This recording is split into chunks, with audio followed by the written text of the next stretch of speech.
Charles Duhigg's amazing book called The Power of Habit. Listen, James Clear's book comes after Power of Habit, even though I know Atomic Habit is more popular, but The Power of Habit is so amazing. It's really foundational. Okay, back to my story. In his amazing book, he tells us so many fantastic stories and introduces this concept known as keystone habits. Now I'm going to highlight one particular story that is my favorite from that book, and I will put it side by side: weight loss, healthy living, how to create the identity that gives you the forever results you deserve. Are you ready? Keep on watching.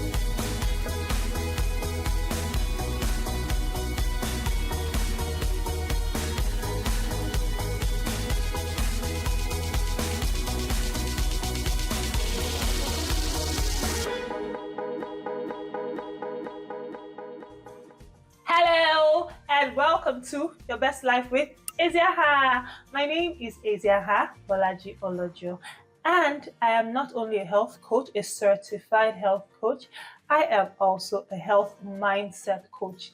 And that bit mindset makes all the difference, because I'm not just about handing you a nutrition plan, which is great, or giving you a workout, which is fantastic, but I'm also getting into your mindset, because I want to change not just how you look, but how you think about yourself, which is why I'm a health mindset coach. I'm also a US certified habits coach from coach.me.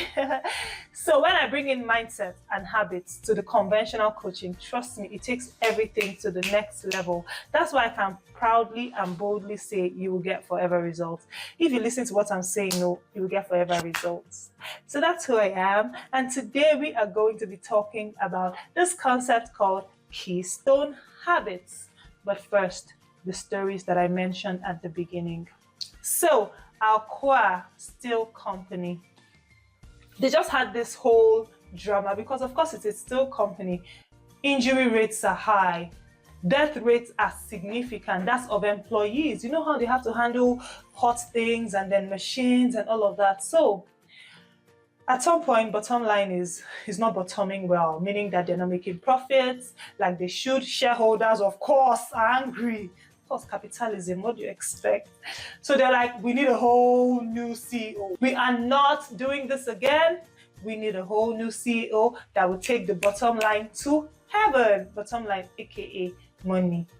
So they employ this fantastic guy, O'Neill. And they are really hoping that when he comes, he'll tell them how we'll do this, we'll do that, then we'll start making more money. That's how this guy comes in. And in the first shareholders meeting, the board has come to, get all their money and hear how you bring capitalism back.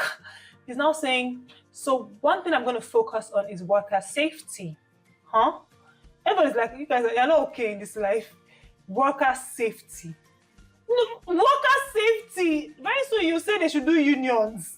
I don't understand. He's like, yeah. And then in the meeting, he now tells them, I also want you guys to know the safety exits here. There are 2 there, there are 2 here. And they're like, okay, we've definitely hired a nut. This guy is not okay.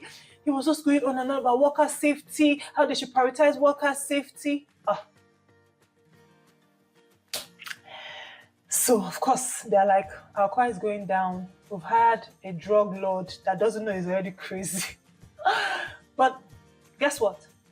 In no time, O'Neill turned Alcoa Steel Company to next level when it comes to bottom line. They made so much profit, and all he focused on was worker safety. Worker safety became the #1 culture of the company, and it changed everything. Worker safety. Not how can we make more? How can we outdo the competition? How can we? He found one thing, and he said, if we fix this thing, every other thing will be fixed. That is what we call the keystone thing, the keystone, the main thing. Now, when it comes to organizations, you can think in terms of culture. But when it comes to individuals, you and I, you think in terms of habits. So O'Neill at Alcoa found a keystone culture: prioritize worker safety. Every other thing will fall in place. When it comes to me as an individual, what is my keystone habit that will change every other thing, that would ultimately get me faster to the goal. The goal was they wanted more profit. Profit was nosediving. He focused on one thing, this keystone culture. It changed everything else. What's my goal? I want to lose weight. I want to reverse a health condition. I want to build a for-purpose body. That's fantastic. How do you build it? There are many things we can change at once. But if you change too many things at once, it won't work. It'll frustrate you. You'll feel like you failed and you'll revert back to the old habits. Which is why you choose one thing, a keystone habit, that when you focus on it, it goes deep into your identity. Remember, with organizations, it's culture. With individuals, it's identity. So once you choose that habit and you repeat it, it changes the way you see yourself. That then has this cascading effect on every other thing, getting you to your goal. Now, let me break it down. But first, what is a keystone habit? Keystone habits are habits that once they are mastered, they lead to a cascade of other related and non-related results. I'll say it again. Keystone habits are habits that once you master them, they lead to a cascade of related and non-related results. So you see, for our core, their keystone habit was worker safety. It led to many other things, but the expected result was bottom line, right? And the bottom line definitely got richer. So now, on this your journey, your goal is weight loss or healthy living or fighting a health condition or building a for-purpose body. Amazing, amazing goals. Now, how do you achieve those goals without changing everything at once? For example, you want to lose weight. Oh my gosh, I want to start eating a healthy breakfast. I want to stop junk food. I want to start drinking more water. I don't want to drink fizzy drinks anymore. I want to start exercising 5 times a week. I want to change the things in my kitchen. I want to replace. You can do many things, but you overwhelm yourself. Now, wisdom is that you look at everything and pick one. What is my keystone habit? That if I grab this and I change it, it would not only change things externally, it would change the way I start to see myself. Then I will cascade into other related and non-related results or goals. Now, according to science, according to research, there's some keystone habits that just somehow are almost umbrella. Almost for everybody looking for this particular result, some keystone habits are just key. Pick it, do it repeatedly, consistently, you change your identity, and then you will start to see the results that you so desire. Meanwhile, I have another story similar to our choir's own, and that is Saint Marshall. I discovered her a few months ago, maybe 2 months ago. She was interviewed by my leadership hero, Craig Rochelle. And again, she's currently CEO of the Dallas Mavericks at the time of recording this. And at the time that Mark Cuban interviewed her and brought her on board, the culture at the Mavs was just toxic and poor and horrible. So, of course, when culture is poor, you know how it affects everything, both basketball related and non-related things. At the end of the day, it's still bottom line. So Saint Marshall comes in and she's like, there are many things to change here, but there's only one thing I'll pick as my keystone habit, keystone culture. Guess what she chose? Love. I just want to love the employees. So she spent an obscene, absurd amount of time getting to know the employees. I'm telling you, not only the top leaders, because that's what CEOs do. We only know our top leaders and we move on, but nope, everybody should ask you, what's your life story? Tell me where you're coming from. Time. But guess what? That impacted everything about the culture at the Mavs. This is powerful. It changed the culture. It turned things around at the Mavericks. So you can imagine how powerful keystone habits are. She didn't come and try to change too many things. She didn't try to say, let's increase salaries. She didn't try to say, let's downsize. She didn't try to say, let's give them lunch. She's like, love. Love is what they need. It changed everything. So, you want to lose weight. What's one thing you can do to change everything? Like I said, there's some keystone habits that are almost general, and I'll just put like 2, because even on my own journey as a weight loss and healthy living coach, I believe this one. This one, I believe it, and I believe it well. These 2 things, and I'm going to spotlight just 2 and move on from there. One, exercising. And then you're like, but trust me, if you make exercising and not just doing anything, and I'll break that down. If you make exercising a daily habit, you will change the way you see yourself, and then you will start to make other decisions that you didn't plan to make. Oh, that's exercise number one. And the second one is meal logging your meals. Just that intentionality of, if I bite it, I write it. I must write everything down that I eat every day. The moment you start to do that, even if you're eating nonsense, be eating nonsense but be writing it. The more you write it, there's this. We're not trying to say the jury is still out. No, the jury has conclusively concluded that if you meal log long enough, you start to make better decisions. Because as you're writing the nonsense you eat, somebody will be telling you, is this who you are? At some point, you just want to start writing salads, healthy food, because it's changing something in the way that you see yourself. Remember, the goal is your identity. I want to help you build a new fitness identity. So, exercising and meal logging. Now, let's break it down a little bit more. Any habit you choose, so if you choose exercising, and this is where I sort of don't really agree with James Clear when he's just like, do it for 2 seconds, do it for 2 minutes. I believe that any keystone habit you choose has to be sufficiently disruptive in a positive way. As in, I have to feel it. At the beginning, there'll be things that are fighting me. I won't want to do it. I won't want to wake up and exercise. I won't want to write. Of course, if I'm going to exercise for 2 minutes, it's not hard. I'll just get up, walk around for 2 minutes and come back. Didn't disrupt anything, no. I also think that sometimes what we write is culture-based. So for example, James Clear is American, and Americans enjoy the easy life a little bit more. In Africa, we have a bit more tough skin. We have a bit more resilience. So if you tell us to do something for 2 minutes, it won't change anything. Let's do it for 2 hours first. I'm not telling you to exercise for 2 hours. I'm just saying that whatever habit you choose can be so easy that it doesn't change anything. It has to sufficiently do something to you. So get an accountability partner. Give yourself something that is challenging. It doesn't have to be 10 over 10, but please don't do 1 over 10. It will make a difference. Like I said, your keystone habit has to be sufficiently positively disruptive.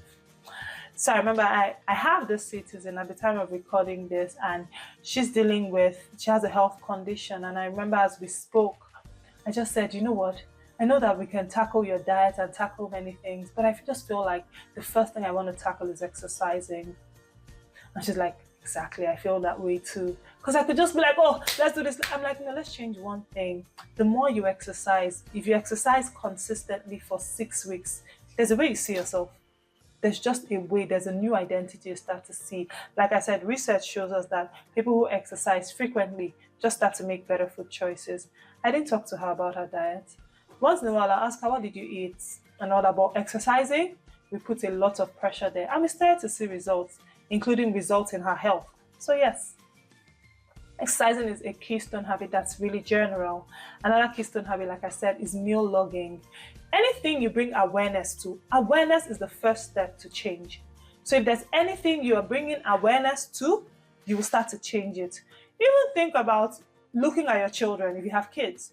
Every time you bring awareness, you slow down, you look at them, you listen to them when they speak.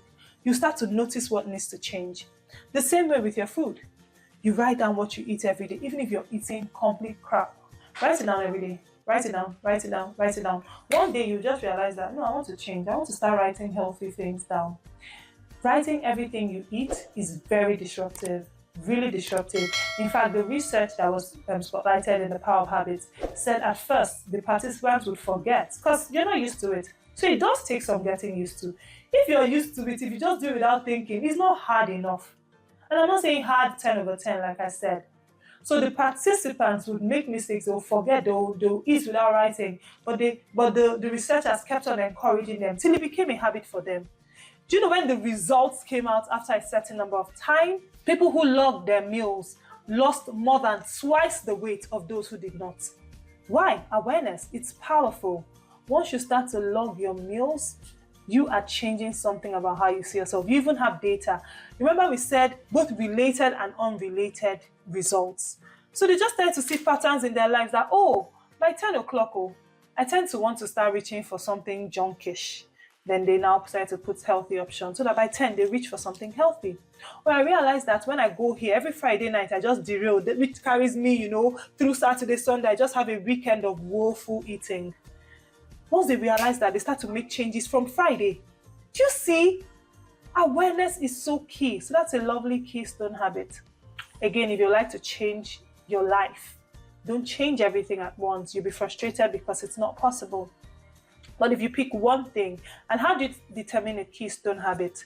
Simple, ask yourself questions. And if you don't know, get a professional to help you. When I deal with my private citizens, we have to determine our keystone habits. So when we determine it, we focus on it. Focus on it. In fact, I had this citizen that her keystone habit was just not taking fizzy drinks anymore. That was it. I'm not touching any other thing. You can eat anything you want, but fizzy drinks, no. That one habit spiraled into other things. My goodness. Don't try. That's why our coaching is next level. Better come, let me coach you. Like, join our private, our group. All the details are below. Because for me, the goal is forever results. There's really no need having this yo-yo results. Today is up, tomorrow is down. There's no need. You can legitimately have amazing results and keep them forever. So any weight you lose, it's bye-bye forever. Any results you have, it's hello forever. And just to throw in something else for the moms, I remember when I wanted to when I felt like my night routine was getting, especially evening routine with the kids, I felt like I wasn't doing everything I had to do with them. It just felt like a lot. I just changed one thing. I kept my phone out of my time with my children. Just kept my phone out. No work, no play, no nothing, phone out. I realized that the evening just became smooth. I was achieving everything. Keystone habit, phone away. Keystone habit, phone away. There was this time too that I'm like, I'm not sleeping as early. I kept my phone out of my bed. Like, no phone in bed challenge. Put it there. And that was it. I started to sleep earlier, enjoy my sleep, wake up early, start my day really early, win the rest of the day. So you see, it started with one small win. Keystone habits are called small wins. Now let me wrap it up by saying something that really gives a lot of power and punch to the keystone habits. When you track it. I talked about it just now when I tracked my no phone in bed challenge. Track it. Don't just do it, track it. So if you want to work out, you can say, okay, I'll do it for 90 days. That whole thing about 21 days to build a habit, that's crap. It's not true. You need more than 21 days to build a habit. So let's say you're doing 90 days, and I'm not saying 90 days. I'm just saying do it, keep doing it. So you have the tracker. Every day you tick it, like you see this tracker now. Tick, tick, tick, tick, tick. The more you tick, the more it's telling you something like, wow, I'm an exerciser. Wow, I'm a healthy person. Identity is changing. You have raw data, or you see your meal logs. You can just look and see for the whole of February, this is what I ate. Wow. Do you know what that does to you? You start to literally see yourself as this disciplined, organized, and a disciplined person does not eat anyhow. All of a sudden, you're like, that's not consistent with the way I now see myself. Listen, you should actually read Power of Habits and Atomic Habits, because it's not only about healthy living and weight loss. It applies to everywhere else. If you want results, you need to master your keystone habits, and you must track your wins. These small wins are powerful. It all begins with one small win. Worker safety for our choir, love for St. Marshall when she became CEO of the Dallas Mavericks. For my citizens, hey, let's work out 5 times a week. Let's meal log. For me, take my phone out of any time with my kid, take my phone out of the bed. It just changes many other things. It gives you a richer and more beautiful life. So, I know you enjoyed this video. If you did, please like it. Please subscribe, join the family, drop a comment. I love to hear from you. And please join this family. Share so that we can reach more people, and then we can continue to do amazing things together. Again, my name is Eziaha Bolaji Olojo, and I'm leaving you with the Shalom Shalom of God, which is the perfect peace of God, because the prayer of Shalom contains all of the prayers. God bless you.